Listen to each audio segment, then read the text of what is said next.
Good afternoon. If everybody could take their seat, please.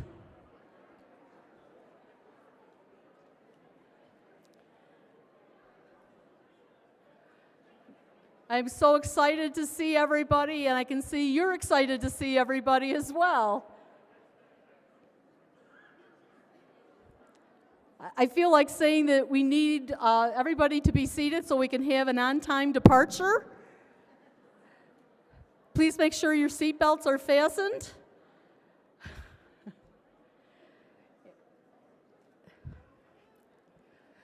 I would like to welcome you all to Denver and Math at a Mile High. Woo! Come on, yes. This is AMATYC's 42nd annual conference, and we are glad to hold our conference here in this wonderful city. The few days that I have been here have been simply incredible. I've done a lot of work, but I have enjoyed my time here. I am Jane Tanner, and it has been an honor and a privilege for me to serve as your president this past year. Traveling across our country, I have been fortunate to meet so many AMATYC members and other individuals who are concerned about mathematics taught in the first 2 years of college. I am proud to say that our voice is being heard. Every year, yes, I thank you. Every year in November, 1,000 and even more of my closest friends get together for a great opportunity for professional development. Our AMATYC conference has an exciting, diverse program, and networking with our colleagues from across our country and Canada allows us to renew friendships made from previous years. So I wanted this to be an interactive session, and I think it is really going to be an interactive session. If you remember other opening sessions that weren't interactive, I have been promised this is going to be interactive. So, beginning this, if you are a first-time attendee, could you please stand?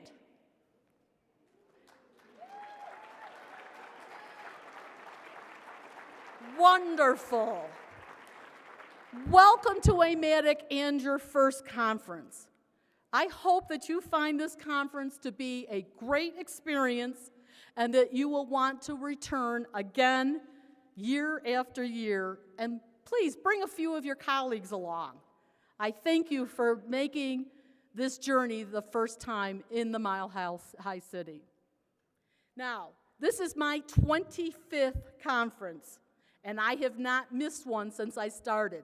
So I am hoping you first-timers are going to continue coming. I would like to recognize those people out there who have attended 20 or more AMATYC conferences. So please stand. I am standing too. Thank you. AMATYC is extremely fortunate to have so many dedicated members who realize the importance of attending our annual conference year after year, and I thank you. Now, I have an assignment for you. I want to see each and every one of you, our first-timers and our dedicated repeat attendees. I want to see you in San Diego next year. If you haven't seen Tammy out there with her shark or dolphin or whatever it is, see her. Please, don't keep AMATYC a secret or the conference. Spread the word to all your colleagues. Now, I want to give you a math problem to solve. If everyone registered at this conference shakes hands, how many total handshakes are there? Assume that you don't shake hands with yourself and that you only shake hands once with each person who is registered. So how many handshakes will there be? Okay, so this is one of those types of problems that I haven't really given you enough information. I did that on purpose. This is just my cute, clever way to tell you how many conference registrations we have had this year. I am happy to report that we have an attendance right now of 1,331. And I think we can acknowledge that with applause. My thanks go to each of you for making the commitment to become even better educators and to continue your development as professionals. Now, who are the real winners? I believe you might think about your students who you have left back at your home institutions. Now, I gave you a little time to figure out the answer to that problem. Unfortunately, I just found out the number as I was just walking up here, so I didn't figure out the exact answer. But I wanted to give you a hint. If you don't remember the formula, it is n times the quantity, n minus 1, divided by 2. Now, where does n? N is the number of attendees. So you guys can talk among yourselves. I said it was going to be interactive. Okay. 885,115? Is that what you said?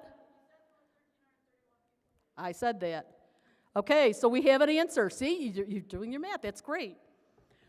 On behalf of the AMATYC board, I would like to extend an extra special thank you to the speakers and our presiders. Your talent and willingness to share your expertise makes our conference an experience that makes our members keep on wanting to come back to.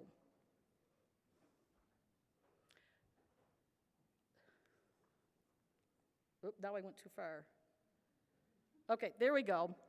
I would like to thank our 2 corporate sponsors. Our first one is Hawks, and our second one is McGraw-Hill. And they show their great support of AMATYC throughout the year, and especially at the conference. So I'd like to give them a great round of applause because we appreciate everything they do for us. See, I made a mistake on purpose because Erica didn't know for sure when she was coming up here, so she got a sneak preview, so she knew to get ready. So Erica, could you please come up here? And while she's getting up here, the efforts of the Local Events Committee and the AMATYC Conference Committee allow us to come to Denver and enjoy our conference. Erica. I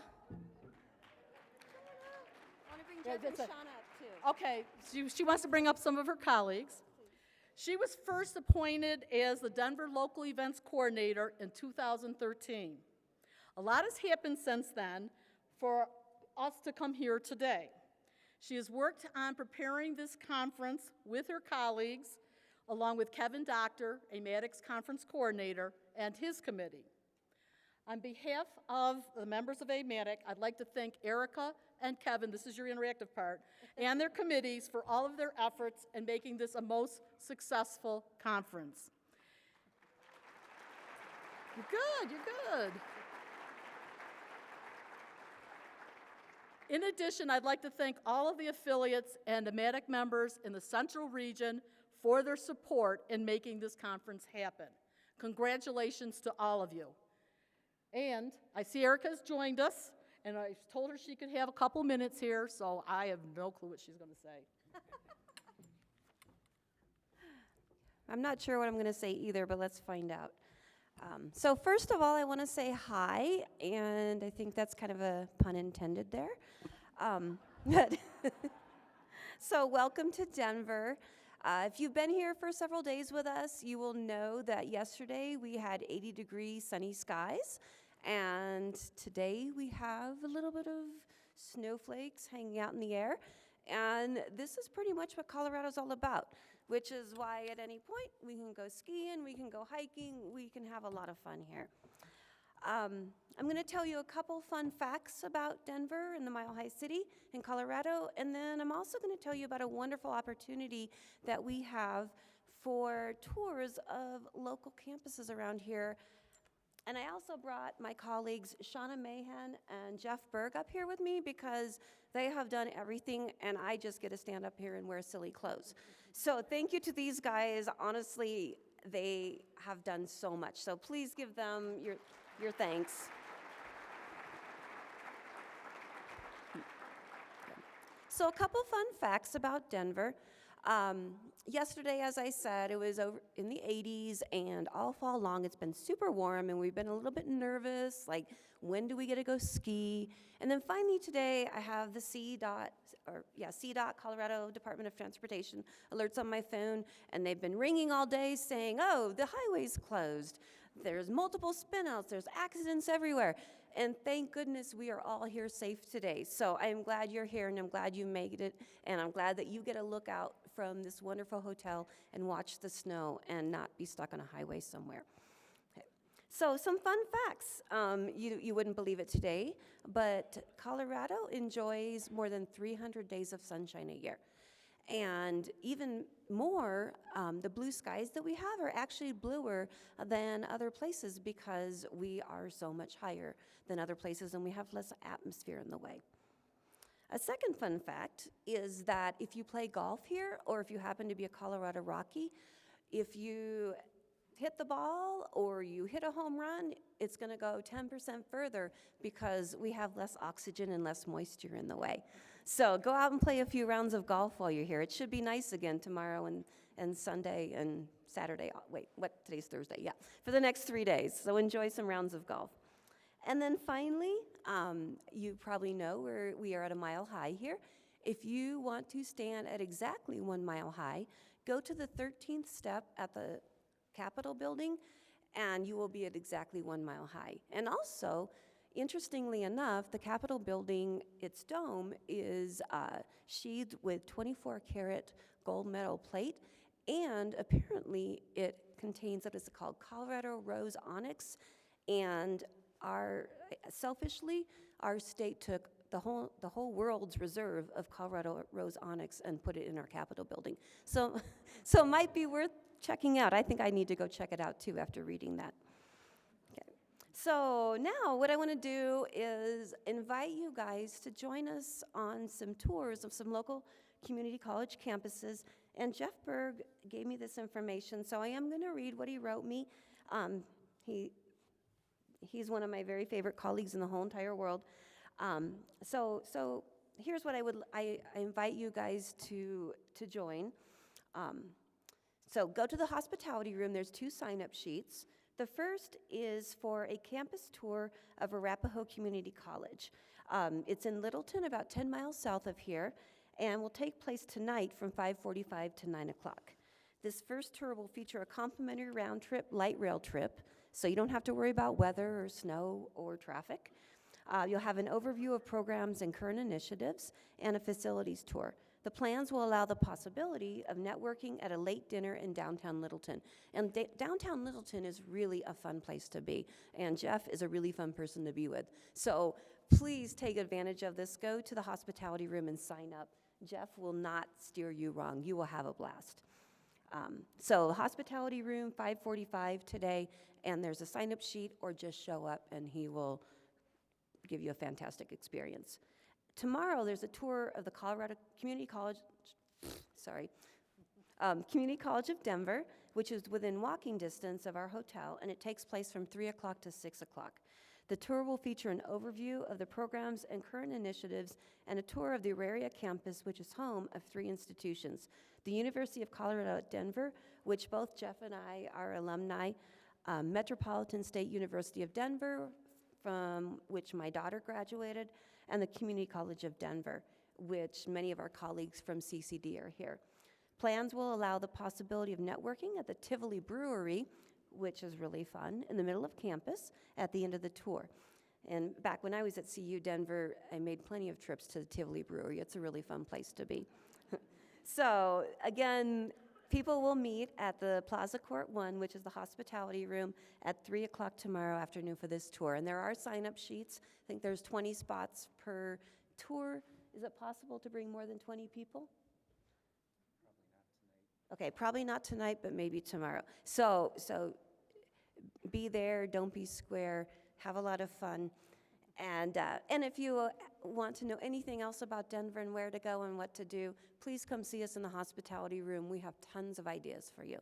Enjoy your time in Colorado, and thank you for being here.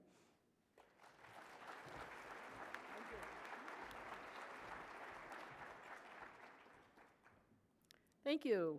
And we really appreciate all the efforts that you and the events committee has done to make this a successful conference.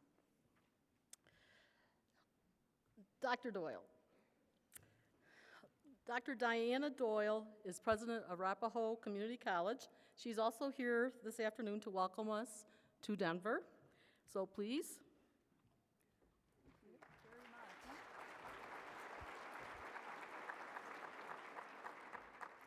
Good afternoon. Oh, come on. Good afternoon. That's much better. I know you all have a lot of energy and life in you, even though you've been at sessions earlier today, because you are in the state of Colorado and the city of Denver. And on behalf of all the college presidents in Colorado, I would like to say welcome to our state and welcome to our city. Now, I do want to say to you all, thank you very, very much, because you are sitting here today at one of the busiest times in our fall semester, right? Think of what's going on right now back on your campuses. Students are a little stressed out. Your colleagues are also a little stressed out. And you all have come here to this conference to be able to share ideas, to talk about best practices, to look at challenges that will be facing our students going into the future, and how can you as faculty members help them be better students so that they can accomplish their goals. Your being here today, your being at this conference speaks volumes about who you are, not only as a professional, but also as a person. What it tells me is you all have big hearts, that you want to make sure that you do right by your students. And that's why you've come together to be able to share those thoughts, those ideas, and break down those challenges. Secondly, I have a confession to make. I am not a mathematician. I'm hoping you think that's okay, because even though I'm not a mathematician, I am a fan of formulas. In fact, you all figure very prominently into one of my favorite formulas. Now, my favorite formula is about student success, and it's not very quantitative at all. In fact, it's very qualitative. But I can tell you it is always reliable, and it's most certainly valid. So are you ready for my formula for student success? Okay. It is academic enrichment plus personal growth and development equals a successful student. You like that formula? Yep. Great. The fantastic thing about that formula is it doesn't work unless you all are a part of the equation. You are that academic enrichment component. Your dedication, you're working with students, both on a group level as in the classroom as well as individually through advising. You're the ones who make the difference for the students and help them achieve that part of the equation. So I just want to say thank you for being a part of that equation, and thank you very much for sharing your passions with our students so that they can be successful. Enjoy your conference, enjoy Denver. I know you're going to have a good time. Thank you all very much. You can stay here. I would like to present this plaque for the mathematics department at your school. Thank you for your support of AMATYC and the support of mathematics education in the first 2 years of college. Thank you So, thank you. It's okay. How nice is that? Thank you. Thank you. So we're going to have our picture taken. Just don't forget to remind.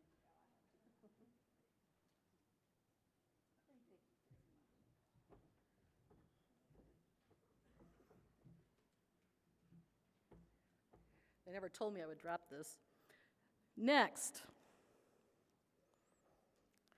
Dr. Daria Willis, Provost and Senior Vice President for Academic Affairs at Onondaga Community College, where I have taught for 35 years is also here this afternoon. Will you please join me up here on this podium?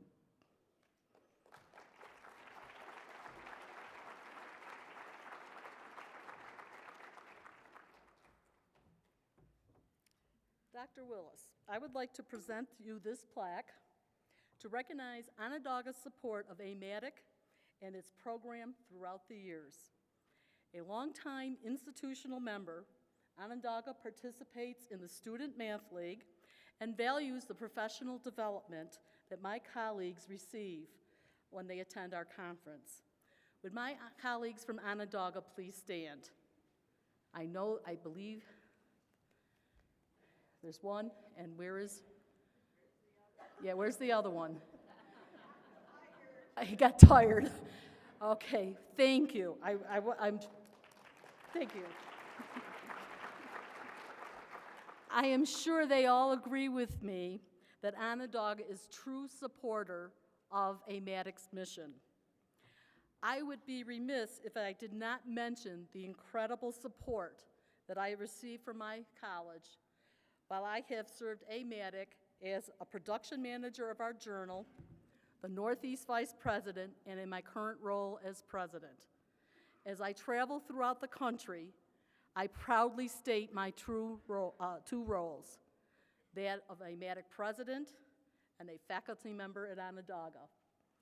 Thank you, Provost Willis, for Onondaga's support of AMATYC and mathematics education during the first 2 years of college. So, I really appreciate it. Thank you. I think she's going to want to do it again.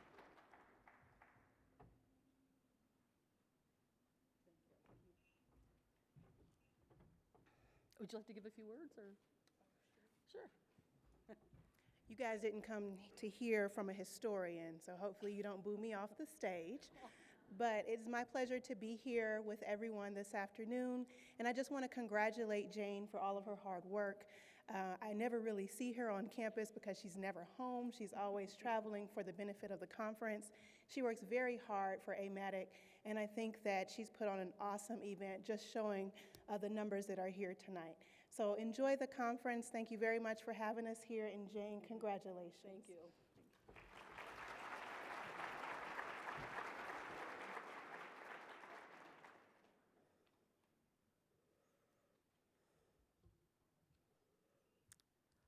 This is going to be hard.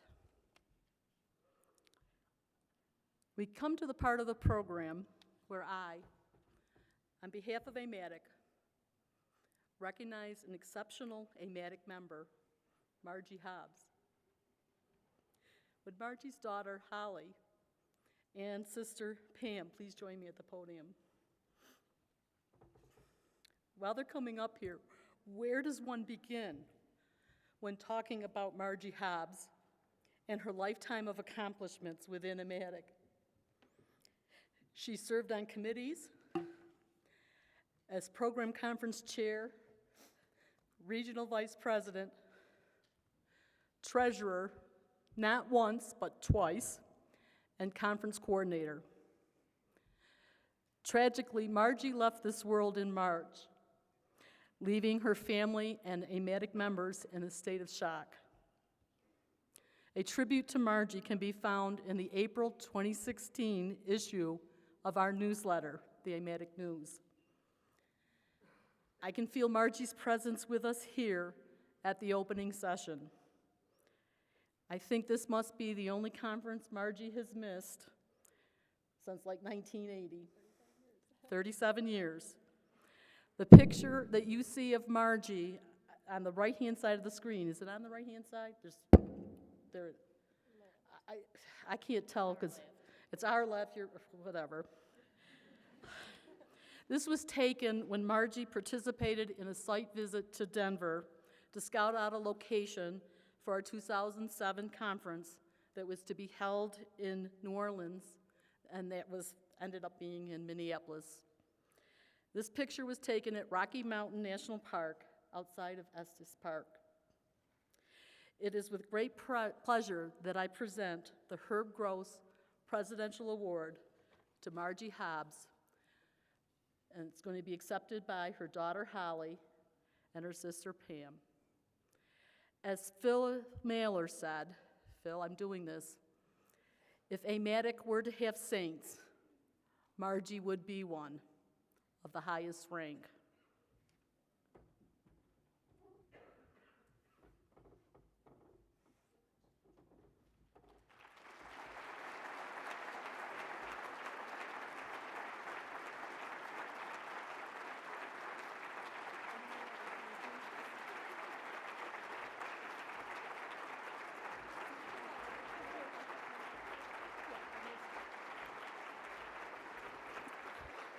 On behalf of our family and my brother who could not be here today because of the distance and travel and because of his moving from Oxford, Mississippi to Elizabethtown, Kentucky to be with my sisters, who 52 years ago he gave me the greatest gift that anybody could ever give me. He gave me a sister, not a sister-in-law. I just want to tell you that some of you first-timers didn't get to meet the greatest lady in the world. Some of you may call her colleague. Some of you may call her friend. Some of you may call her sister, mom, or wife. But we all have wonderful, wonderful memories of my sister-in-law, and AMATYC, you just don't know what it meant to her. It was part of her life, as was her good friend, Cheryl Cleaves, who is here and had a big part in all that has gone on, and she and Margie have between 50 and 60 books in publication. And today she wears 37, because my sister-in-law is here. She's a part of this group. 37 years of continuous. She has Margie's dot as well on her tag. And we just want to thank you, and what we want you to carry from this, especially you first-timers, as a teacher myself of 33 years of elementary school, and thank God it wasn't math. As they were writing those books, Sis would come and she'd say, now I need for you to help me to proofread. You do this problem. And I said, you can forget it. I'll do the grammar. I'm not doing the problems. As you know, she had a heart of gold.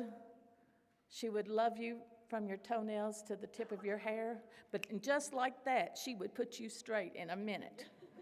She would tell you what to do and when to do it and how to do it and get it done, but get it done right. But what we want you to do is pay it forward, because her heart was with math and it's teaching to our young adults and to our young students. Many a night I've seen her at the dining room table when a student would come in and she would be doing some tutoring, whether it be a second grader, whether it be a college student. Give them that love for math. I tried my best. I didn't like it. That was not my forte. But carry it forward, pay it forward, and develop that love for math. And thank you so much for being her friend, being her colleagues, and being there for when she and we needed you. Thank you so very much.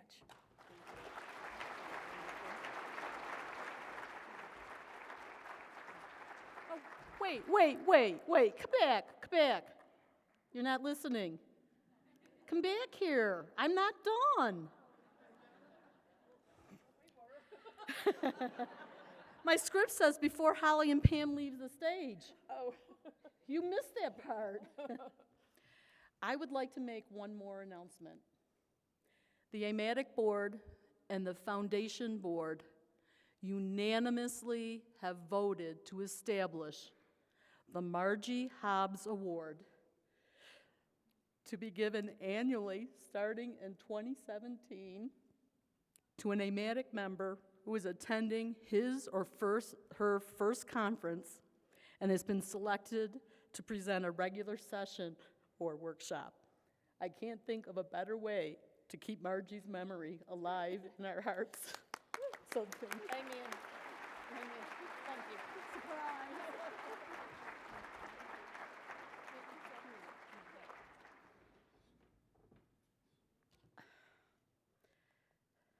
I'm glad I can take a minute here. Nancy Sattler, Chair of the AMATYC Foundation, and Fred Peskoff, a member of the Foundation Board, now have a presentation to make.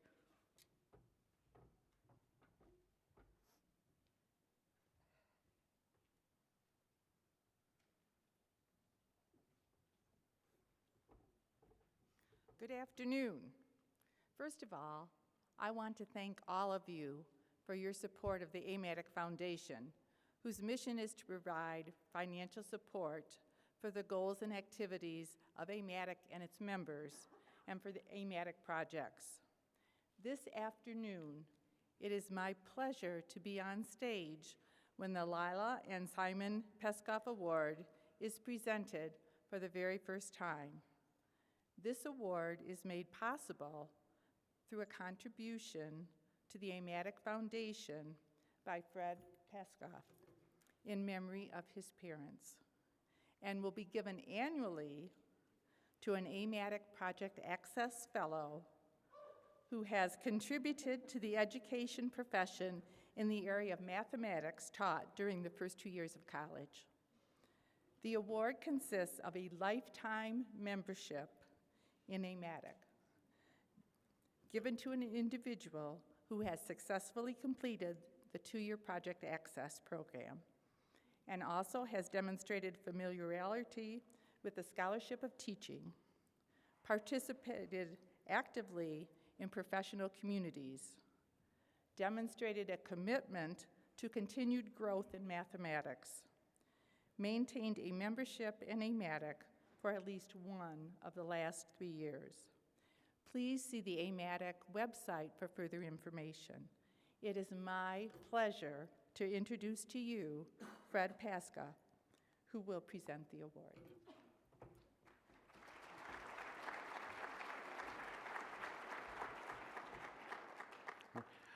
Good afternoon. I'm Fred Peskoff. I'm the chairperson of mathematics at Borough of Manhattan Community College, City University of New York, and I'm also a proud new member of the AMATYC Foundation Board. My parents were big believers in education. My mother had a master's degree, but my father only a high school diploma. Because he never went to college, my father especially encouraged me to further my education as much as possible. He said, "Your job is to study, and my job is to pay the tuition."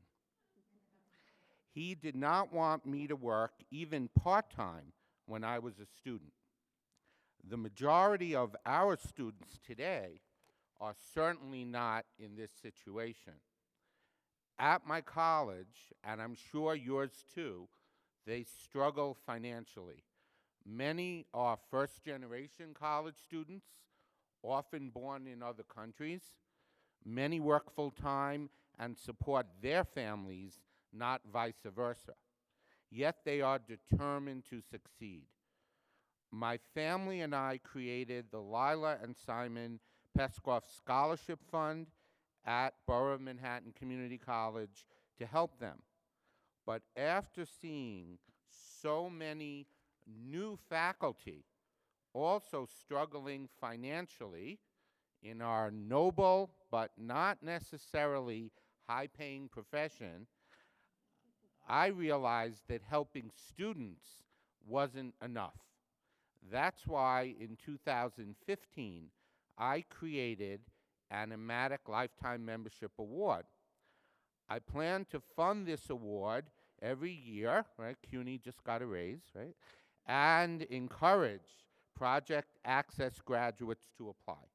It is now my pleasure to present the Lila and Simon Peskoff Award to Michael Pemberton. Please join me in congratulating him.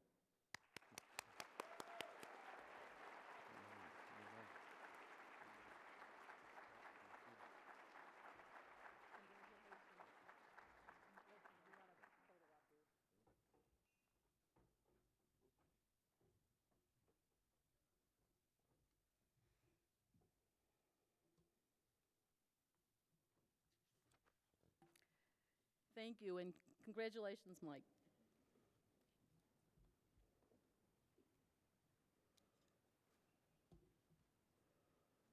It is a special honor for me to now recognize the recipient of the 2016 Mathematics Excellence Award. Uri, could you please come up here? In June, I was in attendance at a Transforming Post-Secondary Education and Mathematics meeting in New York City, held at the Carnegie Corporation of New York. Rush Holt, CEO, you know Rush. Indeed. Okay.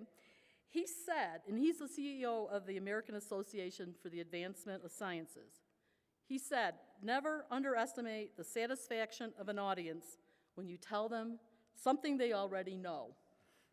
I heard that, looked across the table, saw him, and I thought this would be an appropriate quote to start your session right now. So many of you know Uri. If you don't know him, then you know of him and all the contributions he has made to mathematics education, especially during the first 2 years of college. This is a very brief recap of some of the many achievements in our program. Uri began his career at Pierce College, community college in Los Angeles, where he studied horticulture and landscape design, and he worked as a landscaper. He was encouraged by a mathematics professor at Los Angeles Community College to enroll there and study mathematics before transferring to what is now California State University, Northridge. He continued on his mathematical journey by earning a BS and an MA concurrently at UCLA and a PhD at Berkeley. Over the years, I have been privileged to hear Dr. Treisman reflect on his experience as a community college student and the teachers who helped him create a pathway to his career. Of course, you have spoken at AMATYC many times, including his keynote address at the 2009 AMATYC Annual Conference, where he laid out a new vision for entry-level mathematics that we now know as Math Pathways. In the 7 years since that address, Uri has been the voice of this movement, making the case with math faculty, administrators, and policymakers. He helped launch the StatWay, QuantWay projects with the Carnegie Foundation for the Advancement of Teaching and the new MathWays projects at the Charles A. Dana Center. I believe that this deep respect that Uri has for mathematics faculty is the heart of why so many find him inspiring. He both honors and challenges faculty. I have talked with many faculty who have told me that they have changed their teaching because of what you have done. I am pleased and honored to present the 2016 Mathematics Excellence Award to Philip Uri Treisman.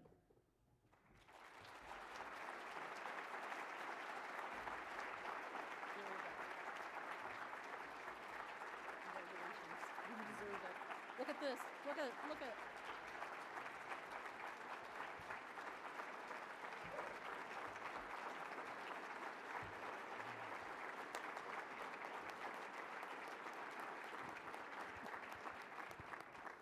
She didn't say how many changed their teaching because of me and then changed it back.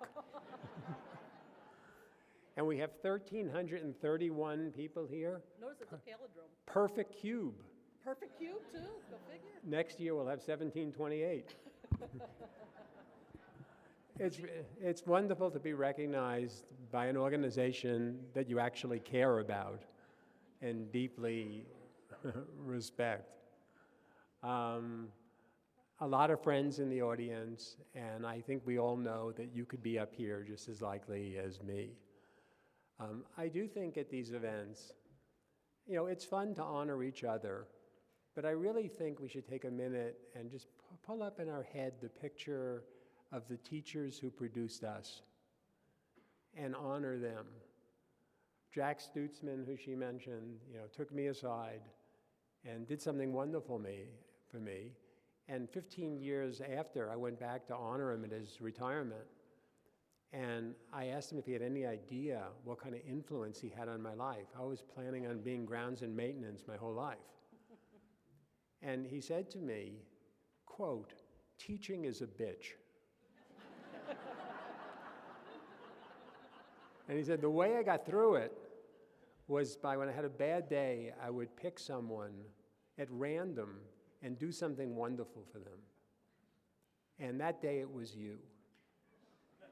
And I wish that, I'm thrilled by that, but I wish that we had systems in place so that lives like yours weren't the product of an accident. And a lot of what I've done is pay forward what he did for me. And I also think at these events, in addition to honoring each other, we should just call up the images of our students, right, and honor them, because we know the difficulties they face so often to get to our classrooms. And let us just pray that they will surpass our accomplishments. Thank you.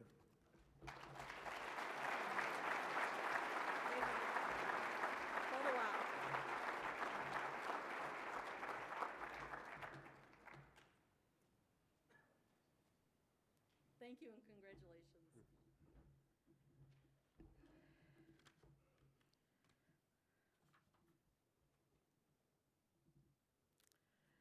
This afternoon, it is also my pleasure to announce the top national individual scores and the winning team for this year's AMATYC Student Mathematics League. Saturday morning, we will recognize the top winner with a Charles D. Miller Scholarship and the winner of the Glenn Smith Team Award. Other plaques will be distributed tomorrow at the regional meetings. Michael Hirsch from Pearson will present the plaque to the winner of the Charles D. Miller Scholarship on Saturday at the breakfast. Special thanks to all of you who are moderators for the Student Math League teams.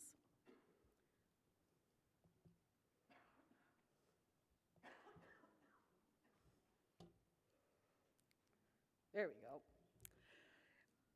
The top 5 individual scores of the Student Mathematics League are: number 1, Zachary Obzniak from Macomb Community College in Michigan.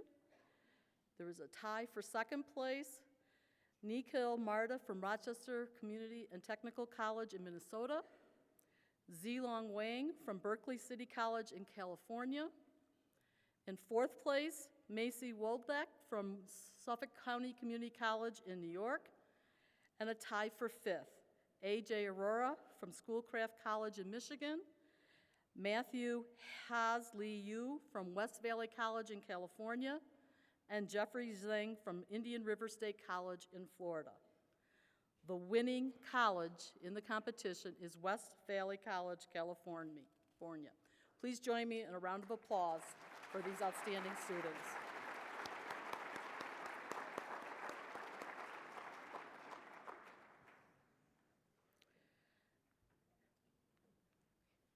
In one of the goals the AMATYC board had for this session is to make it so that you are interactive, and we've done a pretty good job so far. I think you will find that our speaker this afternoon will make this interactive. Our opening session speaker is Maria Anderson. Maria, I don't know where she is, but there she is. You can come on up. She is an active AMATYC member. She has attended many AMATYC conferences. She has been the AMATYC Professional Development Coordinator, and she has been MISHMATYC President. That's Michigan. Well, you got some people out there.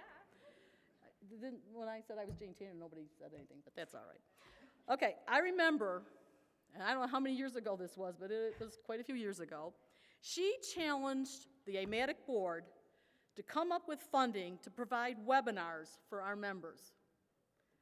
As you know, the board took her seriously, and we began offering webinars, and we've been doing it for a number of years.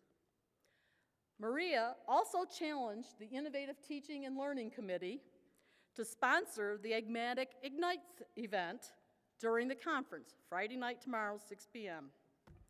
It has been a popular event now for many years. After a decade-long career teaching math at a community college, Maria spent several years deeply researching learning design and the ed tech software industry. Last month, she jumped from a career as the Director of Learning Design at Western Governors University, are you ready? To be CEO of a startup software company and pursue several projects that she is passionate about related to math education and innovation in higher education. As a friend put it, she jumped out of an airplane onto her own very fast-moving train. Maria continues to challenge AMATYC members with her presentation this afternoon. She will share research on highly effective learning experiences and will encourage you to change your classroom practices to incorporate active learning. Let's give Maria a warm AMATYC welcome as she presents Learning Math is Not a Spectator Sport.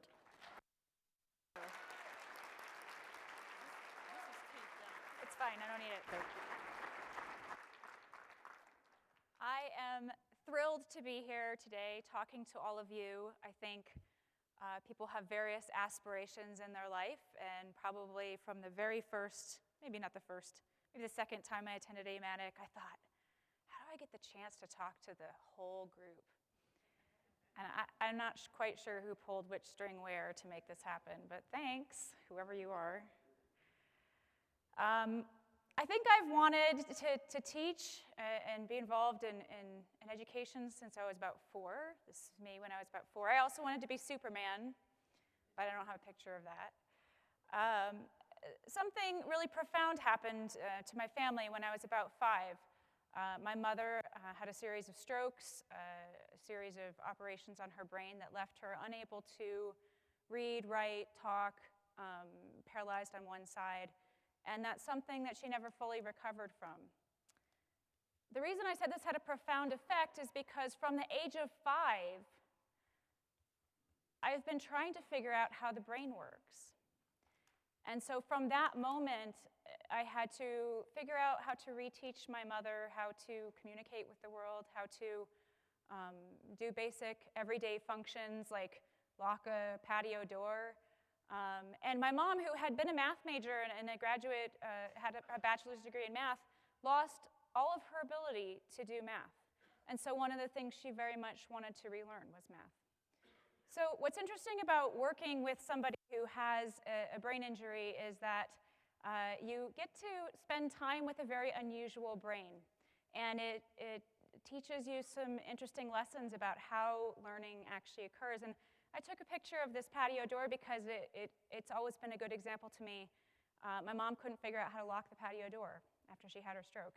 And I must have shown her at least 30 different ways to lock that patio door.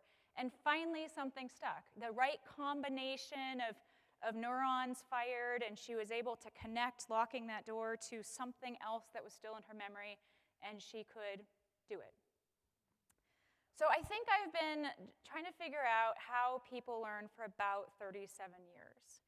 And so my point in telling you this is to tell you that I've been in this for a while. So I tried to also figure out, in reflecting on how I got to this talk, like, what is it that I actually do? I'm kind of on a leap out of the plane thing right now. And I've actually spent, I did spend some time a long time ago, getting my requisite degree in math so I could teach math.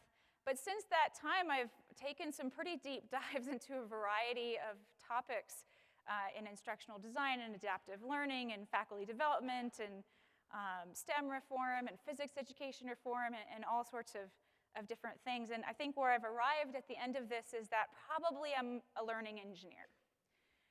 And what that means is I'm interested in the intentional design of the learning experience, combined with the appropriate technology that can support that, and the measurement that shows us whether something is working or not. So, by the way, nobody should ever, you saw it already, so I might as well leave it up there. Nobody should ever give you 2 years to prepare for a talk. Thanks, AMATYC. Yeah, how many jobs have I, that was what made you nervous, right? I've had a lot of jobs since you offered me the talk. What you do is you spend 1 year and 363 days reflecting on exactly what you're going to say. And then the last 2 days, you pick some things out of that realm of possibility, because you only have 40 minutes, and you decide on something. So this is the panic monster, for those of you who haven't seen this TED Talk, and that's me about 2 days ago. And luckily for you, I did manage to narrow it down to 3 topics, which we will talk about, and I'll leave them as a mystery for now, what those 3 topics are. But this is going to feel a little bit like that You guys know what movie this is? Very good. Somebody said, why is that woman shooting that man in the head? And I thought, oh, wow, this is going to go badly. So this is going to feel a little bit like that scene in The Matrix where, Neo gets the jack in the back of the head and they download, how to fight. And he's like, I'm ready, right? So it's going to feel a little bit like that. But before we get to that kind of fast-paced stuff, you may have noticed we've arranged the room a little bit differently for what is normally a keynote. And what this means is that, yes, you are actually going to be interacting with somebody.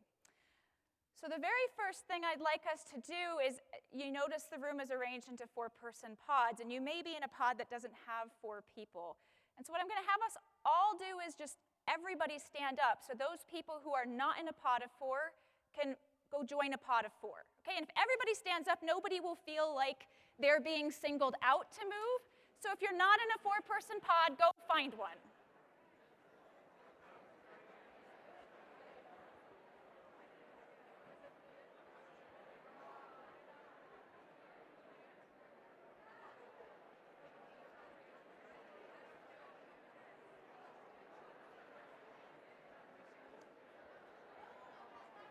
Okay, are we all rearranged now? You can sit back down if you'd like in your new pod, your new circle of friends. You may have noticed that there are pieces of paper near you, and I'm going to tell you not to pick up the paper. Don't pick up the paper. That's for later, okay? All right. So what I want you to do first, just to yourself, is think about something that you intentionally set out to learn in the last year, maybe 2 years, okay? So you need to find something in your life. It could be your professional life, your personal life, something you needed to do around your house. Think of something that you set out to learn how to do in the last year or 2, okay? I'll give you a few seconds to come up with something.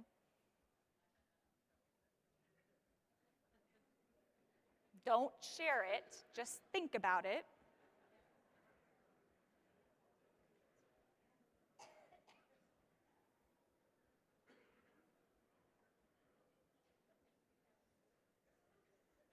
Okay, everybody got something? Yeah, okay. So this is very important. You are not allowed to tell anybody what it was you learned. This adds an element of fun to what we're about to do next, okay? So you're not allowed to tell them about what you learned, because if you do that, everybody will be off on side conversations, okay? So no telling what you learned. So what I'd like you to do, you notice we're in this arrangement. So right now, I'd like you to pair up. You can see by the diagram who you're going to pair up with, right? I would like you to pair up, and I'm going to give you 3 things to do with that person. Are we ready? So the first thing to do is introduce yourself.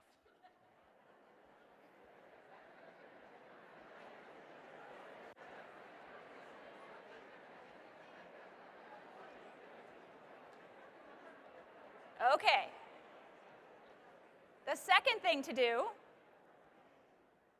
in that learning experience you had, I want you to describe a time you got stuck and how you got through it. But again, remember, you can't tell them what the experience was. Just, you got stuck, how'd you get through it, okay?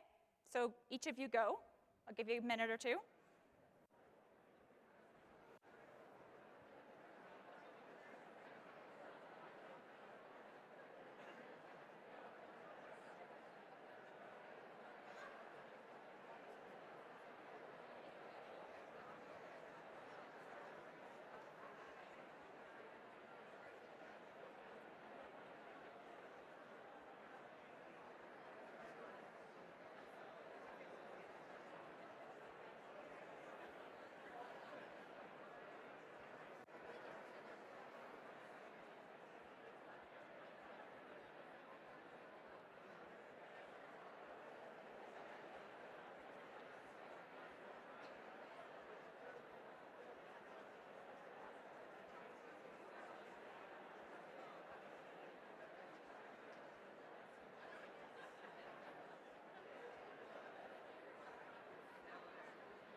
Okay, now this is going to go fast. I've got another question for you. What made you excited during the learning experience? Okay, you got one more minute, go.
Okay, so hopefully everybody's had a chance to share. So at this point, we're going to switch partners, but we're going to do it in a very organized fashion. Again, remember, you still can't tell them. Okay, must not tell. So I want the people sitting in the middle of your pod to stay put. And I want the people on the ends of your pod, we're going to call them the travelers.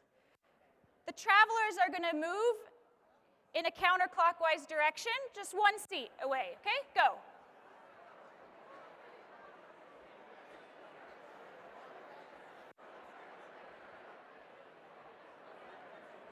Yep. Yep, there you go, back.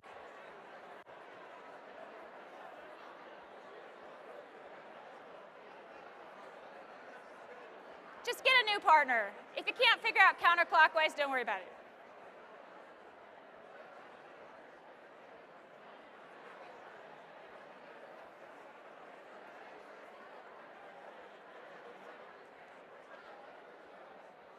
Okay, so we're going to start again now. You remember the 3 questions? First question, introduce yourself.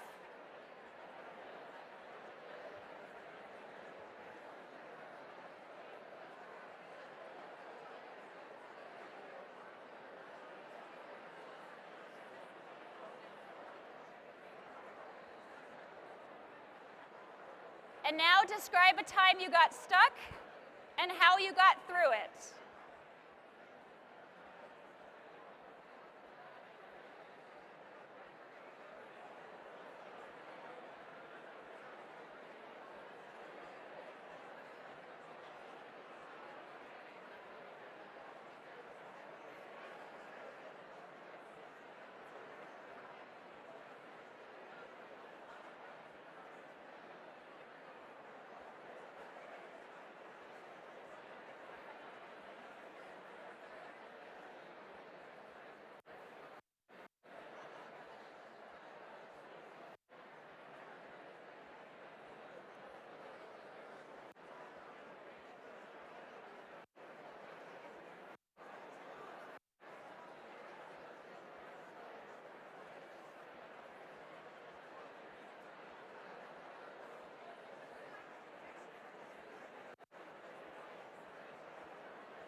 And then finally, what got you excited during the learning experience?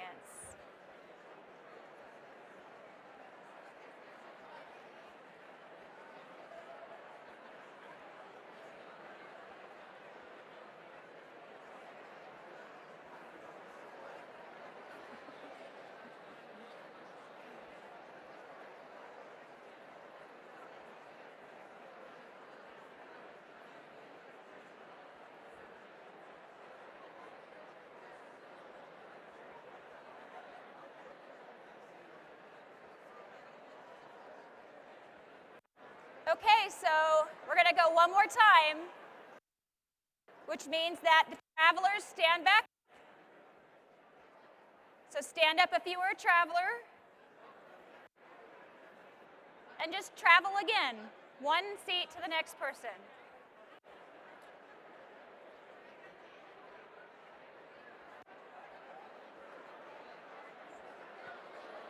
You know the 3 questions now. Introduce yourself. Where did you get stuck? What excited you?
Okay, so in the interest of time, I am now going to return you to where you came from in your original, your pod of 4. So go back to your little pod.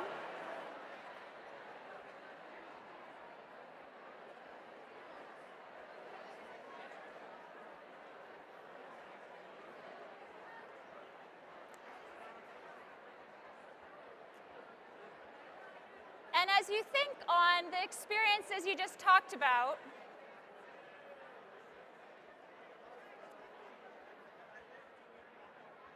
it's always hard to get the group back after you let them talk, right? It's a danger. As you think and reflect about the conversations you just had, I want you to think to yourself, what results in learning? Is it reading the text that results in learning? Or is it the practice you do later that results in learning? Is it listening to the lecture that results in learning? Or is it the discussion you have with other people that results in learning? Is it the YouTube video you watch about how to fix the sink that results in learning? Or is it actually trying to fix the sink that results in learning? We tend to think of learning as a pouring of information into students. We try not to. I know we've all been told not to, but we still kind of think of it that way. And I think the problem with that is that what that does is it results in a lot of passive learning experiences. And the problem with passive learning experiences is that with just informational transfer, you get memory decay. And without repeated exposure to whatever it is you're learning, that memory decay is very fast. And with every repeat of that, you get a little bit better learning curve, a little bit better chance that it sticks. Now, I think what we've tended to do in some subject areas, and I think math is one of them, is say, well, students seem to like it best if we give them a really well-designed lecture, a really good video that's produced for the student, a really good textbook chapter. So we spoon feed them as much as possible because we know they don't particularly like math that much. And then we supplement that with massed practice. So I'm going to pour in the knowledge, and then you're going to practice it a lot, right? And what we end up with is this kind of tipsy triangle that doesn't actually hold the learning very well. And at any given time, it kind of tips over and everything falls out. And this we notice when they go to the next class. They don't remember what they seem to have learned in the previous class. So what I want to do is frame that triangle of student learning with some more durable practices to help with holding that knowledge in, making it actually stick, making it help the student to learn what we really want them to learn. What we really want them to learn is not actually probably factoring trinomials. I'm guessing that factoring trinomials has probably not altered anybody's career path. But the thinking has, right? The logical thinking, the critical thinking, all of that stuff, it means they have to have actually thought. You couldn't give them everything and not let them do any of the thinking themselves. So anyways, this is where we get matrix-like. Are you ready? Okay. So I tried to figure out which of these to talk to you about first, and the problem is they all interact. So because they all interact, I just had to pick one, and it's kind of chicken and egg. You'll see a lot of ties between them. So we're going to start with the I, okay? And the I stands for interaction and impasse.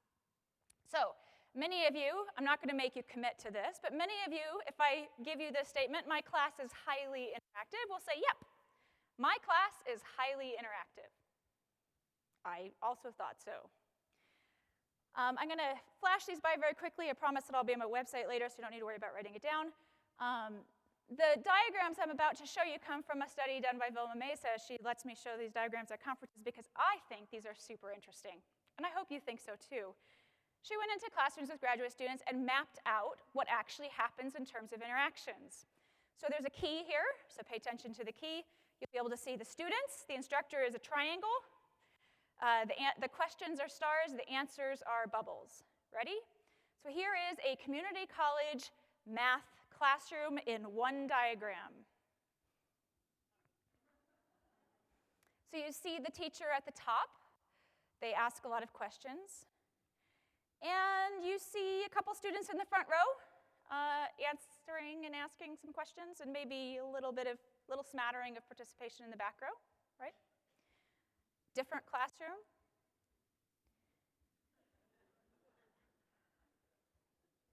How many students would you say in this classroom are having a highly interactive experience? 4. It looks like 4 to me too, yeah, okay. Now, is the instructor having a highly interactive experience? Oh, yeah. Look at all the questions they're asking. It's like a question bonanza, right? Here's another classroom. How many students are having a highly interactive experience here? Kind of 1, yeah. But is the instructor having a highly interactive experience? Yes. My point about these diagrams is that what seems to us as a highly interactive experience, it's not wrong that it is to us a highly interactive experience. But to the student sitting in your classroom, it's highly interactive for only maybe 3 to 4 students. And this is a very natural phenomenon that happens. It happens on the internet. It happens in physical classrooms. It happens in sessions, at conferences. It's very normal. And so you might say, well, why does that matter? Is interaction that important? And unfortunately, it is. So I'm going to really quickly jump into just a couple of studies that these all relate to bodies of research, so I can't go into that in the time frame I have, but we'll start with the 2 sigma problem. It's a Benjamin Bloom piece of research from 1984, one you probably are not as familiar with as Bloom's taxonomy. And he looked at the problem of 3 types of instruction. He looked at tutoring with mastery techniques, group work, and lecture, traditional delivery. And if you're going to summarize a whole research paper in one slide, which I am actually doing here, the finding is that tutoring with mastery techniques is better than group work by about 1 standard deviation, and better than lecture by about 2 standard deviations. And tutoring, as you may know, is highly interactive, right?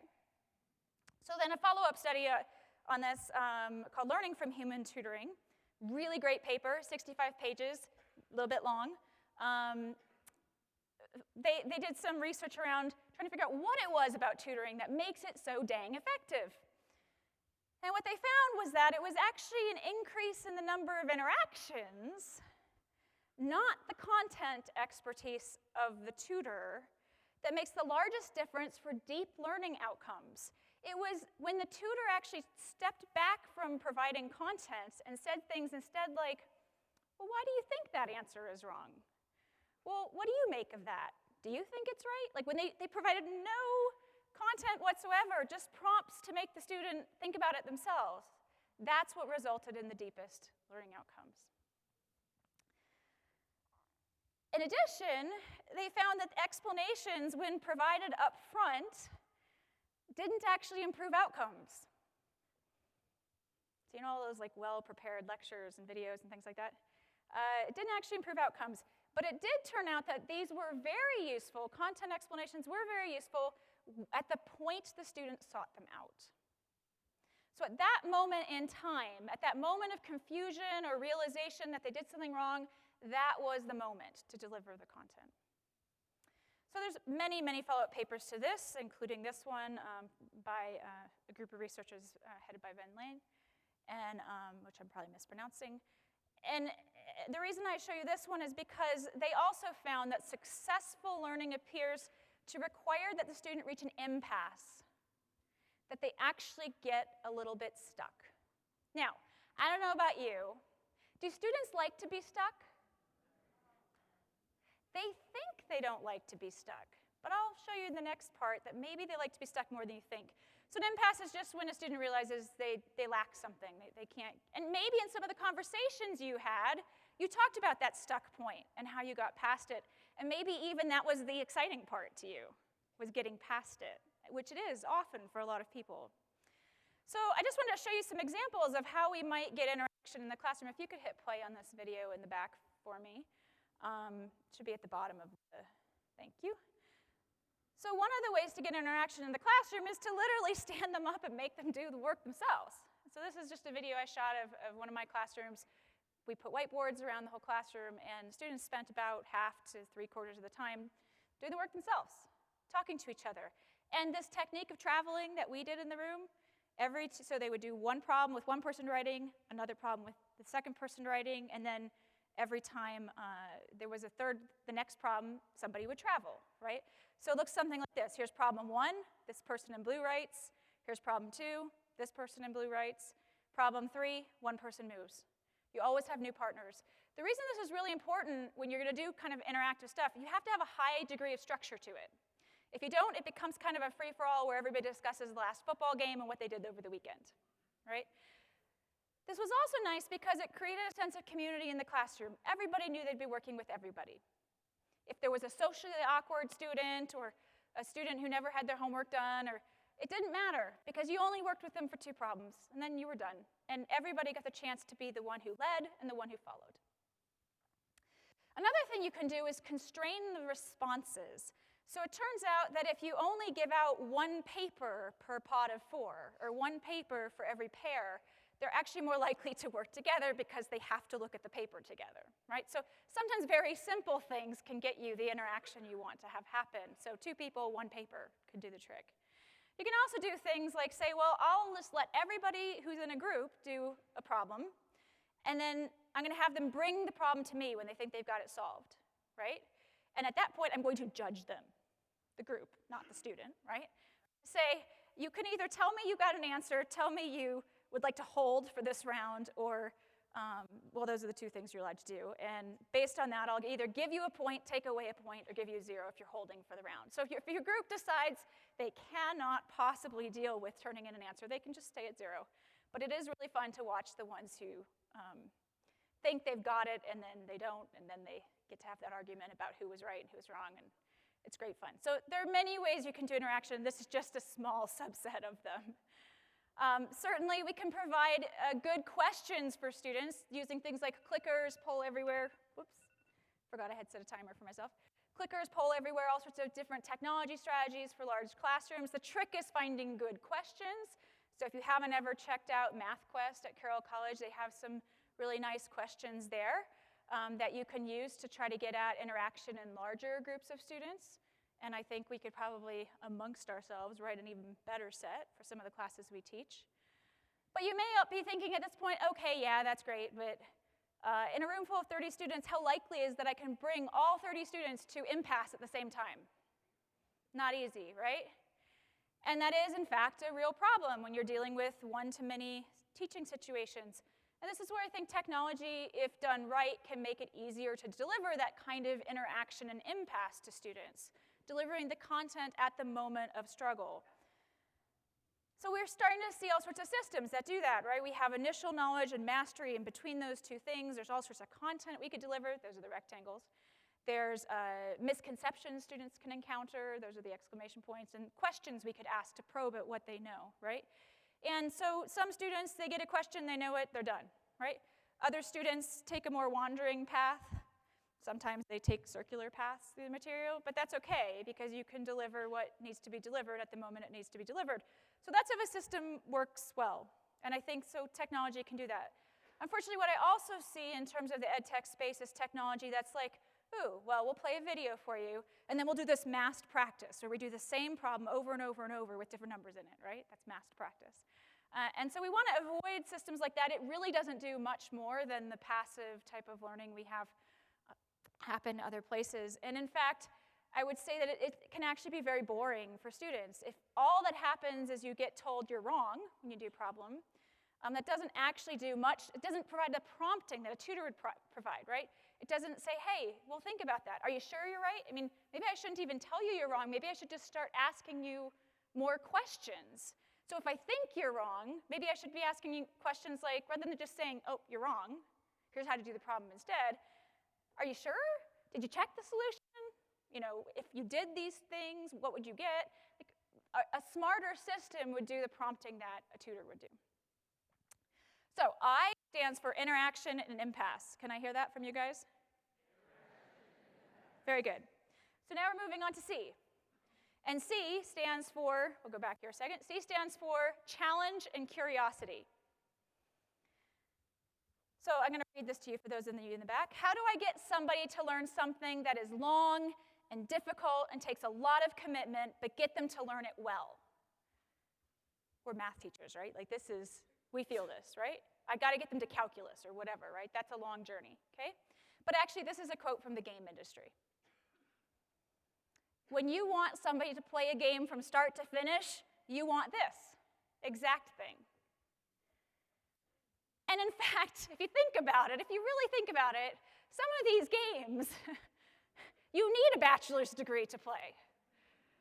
Right? I mean, there's all sorts of commands, and there's complicated controllers, and none of it makes any sense. Why do I press this button followed by this one and then jump up 3 times to do this particular move? I don't know, but you just do it, right? Surely exponent rules cannot be more difficult than this.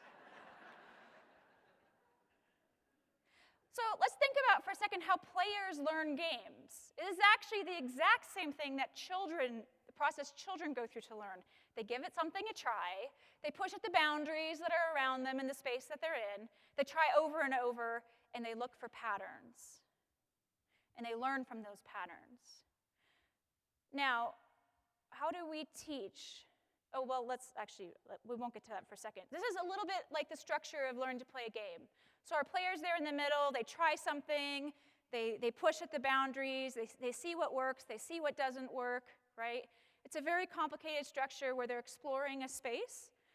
In fact, as part of this space exploration, they also start to make connections between different branches, right? And every space they explored, even if that space didn't pan out for them, they at least know what's there, right? They know it worked, they know it didn't work, and they can take another leap from there. So let's go to the question I was about to ask here, which is how do we teach students? Well, we tell them what we're going to tell them. That would be the learning objectives. Then we tell them. Then we tell them what we told them. That's the summary. And then we have them practice it a lot. So what we get out of this is something that looks more like this. Because we told them exactly how to do it, they don't have these interesting branch structures to rely on. They don't make connections between things. We never let them explore the space where they could make the connections. It was very important to us that they walk the path of exactly how to do it, because that's the fastest way for us to get through the material. And possibly there's too much material, but that's another talk. And the only jumping off points they have to transfer what they know to something new is the only ones you created for them.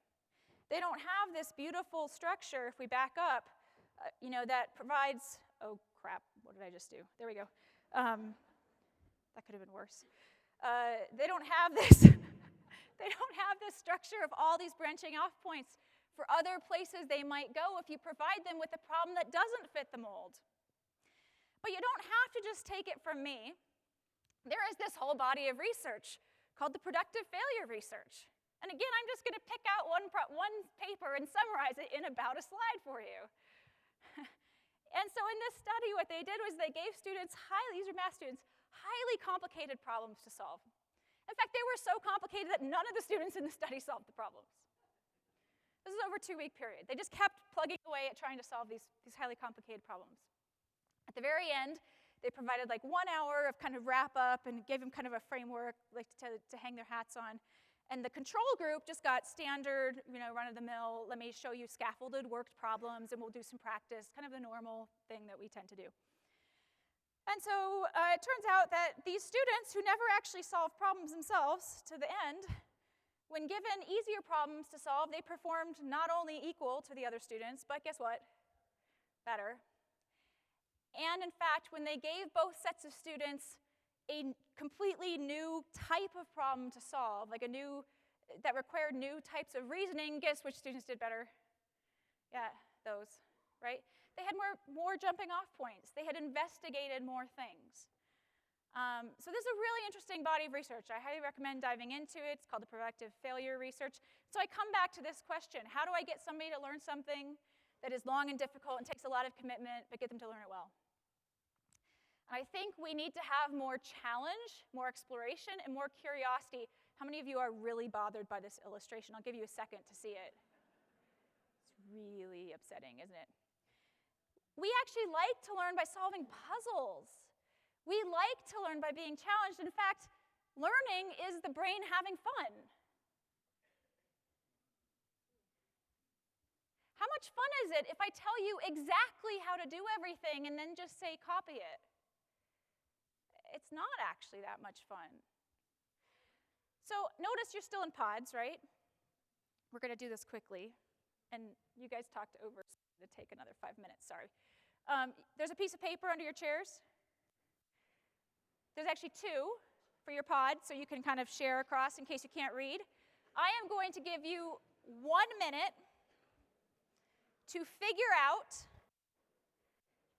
what the code here means. So figure out what all the words mean.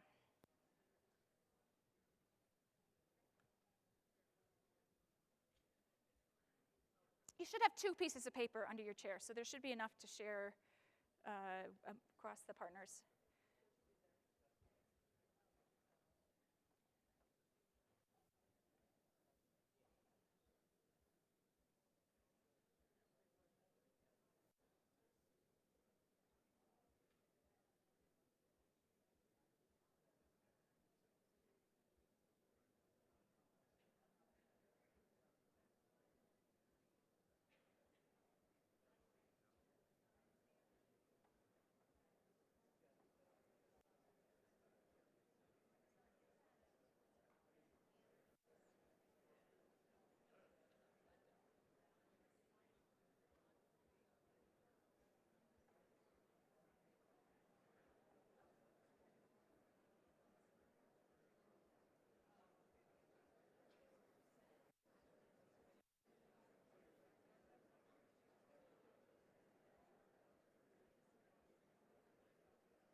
Now let me ask you, is this fun? Is it fun to try to figure it out yourself? If I gave you a terminal and let you try a couple things on your own, would you be game for it? I can't because it's a big room.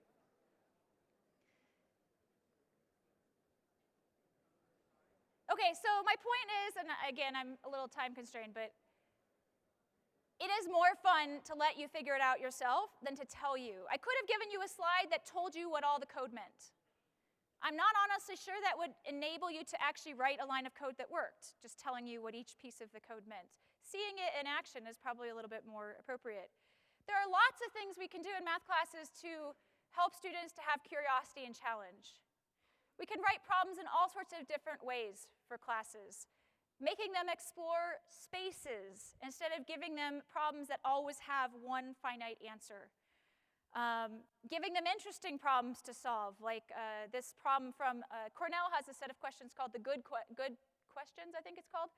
And they have some interesting questions, mostly at the calculus level, but questions that are intriguing and lead to curiosity. Questions where, like, I could teach you everything about rational functions, or I could give you a bunch of rational functions that only have slight differences and see if you can figure out, using your calculator or whatever other technology you have, what makes a difference by playing with it, right? There's lots of ways we can change this around. So C stands for challenge and curiosity. It's the second thing we can bound learning with, okay? So what did I stand for again? Interaction and impasse. C is challenge and curiosity, and that brings us to the third part, which is D. And remember we talked about that information transfer piece. So D, by the way, stands for durable learning, the learning that actually sticks. Okay, so there's lots of practices that fall in this. One of them is knowledge retrieval. We really want to actually, rather than pouring knowledge in, we want to keep poking at it and keep fishing at it and keep making those memories come back in students' heads, because that's what causes it to stick. So we're going to take a small little dive into cognitive science for just a second. It's a big field, but we're going to do it again in very few slides with stick figures, as always. There's two types of knowledge, declarative, procedural. Declarative is facts, like a right angle is 90 degrees. Procedural is more of like the if I encounter this, then I will do this type of stuff. And one of the things that's really important to understand from this body of research, and this is just one of the theories, this goes with information processing theory, is that students form what are called a schema, a mental representation of what everything has in common. Plural is schemata. And so, for example, I bet you guys can tell me, what topic are these schemata going with? Factoring, excellent. See, so you can like read minds. And what topic does this go with? Distribution, excellent. And so when confronted with a new situation, learners try to run a schema they already have. So when confronted with this situation, what schema do they try to run? Distribution. And now we've got a problem, right? So understanding that these things get formed is incredibly important, because you have to learn how to combat them after they've happened. We have all these natural processes that happen with cognitive science. And in fact, you know, we have this problem now. This isn't actually distribution. It could be one of these two situations, right? Or possibly more. And so how do we, how we normally tackle this, we say, well, we'll just have you do a lot of practice on the right way to do it, right? Because that works. No, I see a lot of no's. No, we actually want them to do what's called varied practice. We want to come up with a very well-designed set of problems that forces the student to confront this natural fact we all have living in our heads, which is that if the problems are different, the answers are different. And so when you give them problems that look very similar, but you can see small differences, it forces them to kind of confront, like, wait, these can't all come out the same. So we want to create sets of varied practice problems. By doing that kind of thing, we hope to actually modify the existing schema, to add things to that mental representation that help them execute the right procedures in the right places. And also create those branch structures that let them jump off in new points because they've explored different types of things. So for example, in this factoring set of schemata we looked at here, which is the varied practice here? Is it the left side or the right side? It's actually the right side, right? The problems look a lot more similar, but they involve a greater set of procedures and thinking to solve than the left side. The left side is same rule over and over. That's massed practice, okay? So varied practice is incredibly important. I'm going to run out of time, so I'm going to skip that. But anyways, durable learning, there's a whole bunch of things that go into durable learning strategies, and these are just a couple of them, but we could go on. So now we've got 3 pieces to this, right? We've got interaction and impasse, challenge and curiosity, and durable learning. These are all things that should be framing student learning if you want students to actually walk away having learned something. So at this point, you're probably thinking, oh, I have some ideas and some things in my head that I'd like to go try, which is great. Good, yay, okay? But the problem is, you saw the panic monster at the beginning. For those of you who've seen that TED Talk, in addition to the panic monster, there is also the instant gratification monkey. And when confronted with things that are hard, we know we want to do them, like run a marathon, exercise every day, improve the way my class is. We want to do them, but they're hard. The instant gratification monkey, which I cannot draw, by the way, wants us to do things like watch Netflix and go to Facebook and play football and hang out with our family, right? That's instant gratification. So here's my offer to you guys. For the next year, I will send you a teaching challenge every week to help us together change the way students learn and engage with math. I'll do 3 things in this challenge. 1, I'll give you something interesting to ponder, watch, read, whatever, because, this is fast talk. There's more to learn. 2nd, I'll share with you some of the best practices that you guys have shared with me. So whatever the challenge was the previous week, you can learn from each other. And then 3rd, I'll give you a new challenge. How's that sound? Good? Okay. So, you're in? Yes. Okay, so all you have to do is sign up. There's a link here. You can write it down. You can go right to it on your phone. You just put in your email address. It'll ask you to verify you've signed up, and then you're in. Okay? At any point in time, you can unsubscribe if you decide, nope, I'm with the instant gratification monkey after all. So we'll put this up in the app and whatnot too, and maybe we can send it out with some of the conference proceedings. So I would like to end by giving you your first challenge, if that's okay. You did say you were in, right? Okay, and I'll put this back up at the very end so you can grab it. So here's weekly challenge number 1. First, something interesting. I learned in a talk a long time ago this phrase, lean into the discomfort. When you meet somebody or when you walk into a room of people, what you can see about the people you are looking at is only 10% of them. Just like an iceberg, the majority of our characteristics lay beneath the surface. It's probably more than 90%, but for an iceberg, it's 90%, so we'll just go with it, okay? So, what they do for fun, whether they have kids, whether they like the same things you do, whether they're the same religion, what sports they like, all of that you can't see from the surface, it's under. So this phrase I learned, lean into the discomfort, helps me to walk into a room of people and be willing to walk up to any person in that room, introduce myself, and start a conversation. And I think we are living in a time where our country feels very divided and that we don't actually talk to each other as much as we should. We spend a lot of time talking to our phones, actually.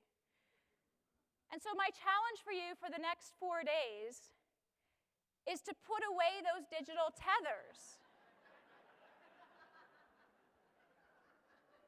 and actually interact with each other and learn from each other. Because probably there is something you all have in common, right? So it's not going to be that hard. So I'm not kidding. Before sessions start out in the hallways, when you find yourself going to pick up your phone to see what's going on in the rest of the world, stop. Put your phone down and go walk up to somebody you've never talked to before and see what their classes are like, see what their students are like, see what their struggles are like, and see what they have found as successful in the classroom. So with that, I'm done. Contact information is up there. Have a fantastic conference. I'll be talking to you all because you won't be on your phones.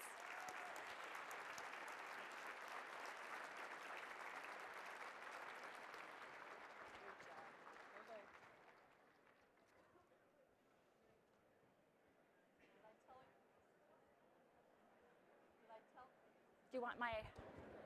Mike, there we go.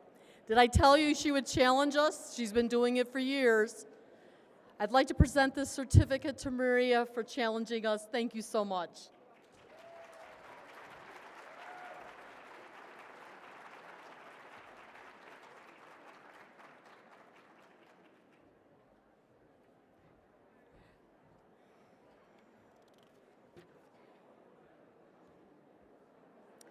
We're just about done. Please, I have several announcements to make. AMATYC and the AMATYC Foundation are excited to have another foundation campaign at this conference. The foundation supports projects and activities of AMATYC members in such areas as project access, developmental math, research, and is exploring new initiatives, which we just did today, to provide funds for all the different things that we want to do. We thank you for your generosity in the past and during this year. Every contribution is appreciated. Please make sure that you visit the foundation table outside of registration.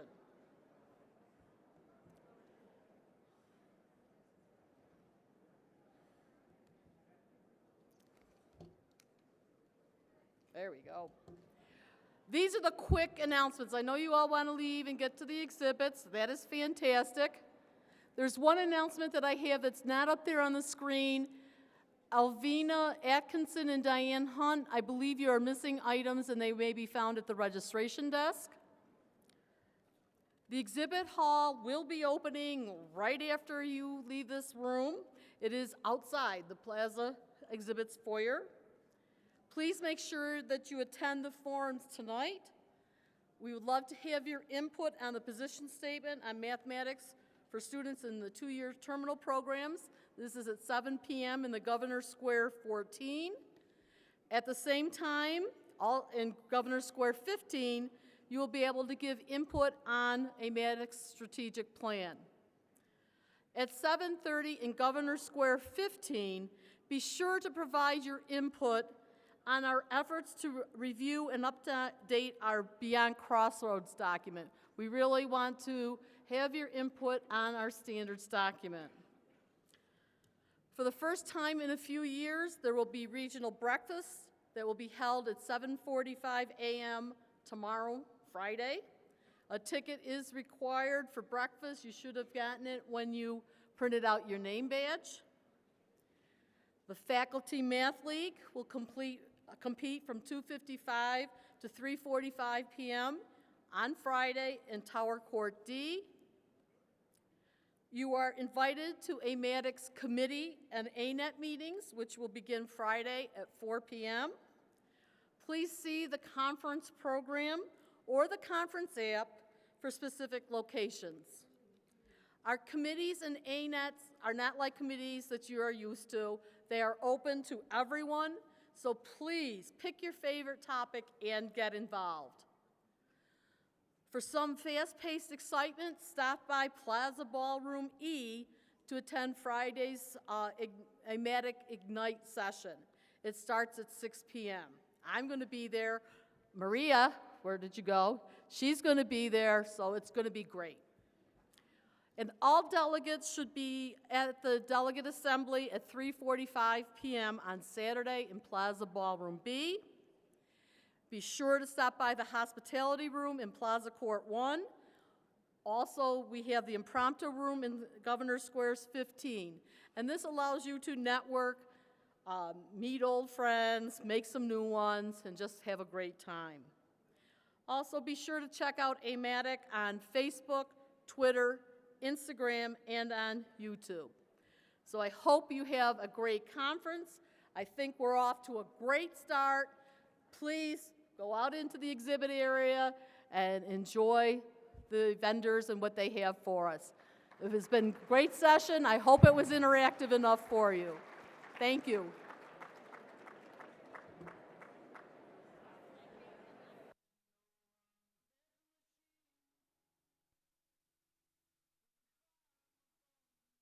Taste of kerosene.